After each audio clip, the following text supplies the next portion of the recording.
দুই নং গায়নগাঁৱত উপস্থিত কংগ্ৰেছ দলৰ টিকট প্ৰত্যাশী যুৱ নেতা বাবুল আলী আজি তেওঁ এখনি নিৰ্বাচনী সাধাৰণ সভাত উপস্থিত হৈ ৰাইজৰ দুৱা আশীৰ্বাদ কামনা কৰে। উল্লেখযোগ্য যে লহকৰ জিলা পৰিষদৰ প্ৰাৰ্থী হিচাপে প্ৰতিটো পঞ্চায়তে ভোটাৰসকলৰ মাজত কমিটি গঠন কৰি প্ৰচাৰ চলাই আছে কংগ্ৰেছ দলৰ প্ৰাৰ্থিত্বৰ প্ৰত্যাশী বাবুল আলীয়ে। আজি দুই নং গায়নগাঁৱত প্ৰায় ৫ শতাধিক ভোটাৰ ৰাইজৰ উপস্থিতিত বাবুল আলীয়ে কেইবাটাও গুৰুত্বপূৰ্ণ প্ৰতিশ্ৰুতি প্ৰদান কৰে। গায়নগাঁৱৰ ৰাইজে যুৱ নেতাগৰাকীৰ ভাষণ শুনি মুগ্ধ হয়। আজিৰ সভাখনত ৰাইজৰ আনন্দ উল্লাসৰ জয়গান দেখা পাই এটা কথা স্পষ্ট যে কংগ্ৰেছ দলে তেওঁক টিকট প্ৰদান কৰিলে তেওঁৰ জয় নিশ্চিত বুলি এক সাক্ষাৎকাৰত তেওঁ কয়। ইফালে দুই নং গায়নগাঁৱৰ উদীয়মান যুৱকসকলৰ প্ৰচেষ্টাত আজিৰ এই সভাখন সাফল্যমণ্ডিত কৰি তোলাত ধন্যবাদ জ্ঞাপন কৰে যুৱ নেতা বাবুল আলীয়ে। নিউজ ডেস্ক ৰিপোৰ্ট প্ৰতিদিন লাইভ।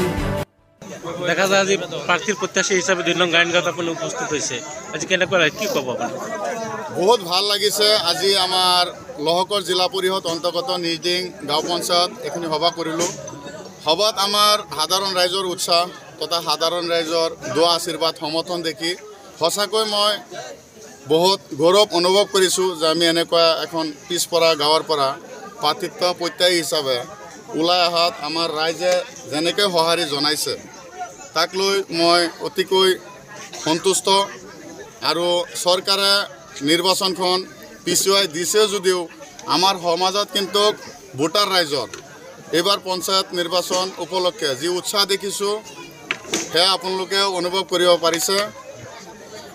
নিৰ্বাচন যেতিয়াই নহওক কিয় ৰাইজৰ মত বিনিময় মতে ৰাইজৰ সমৰ্থন তথা আশীৰ্বাদ মোৰ লগত আছে বুলি মই অনুভৱ কৰোঁ।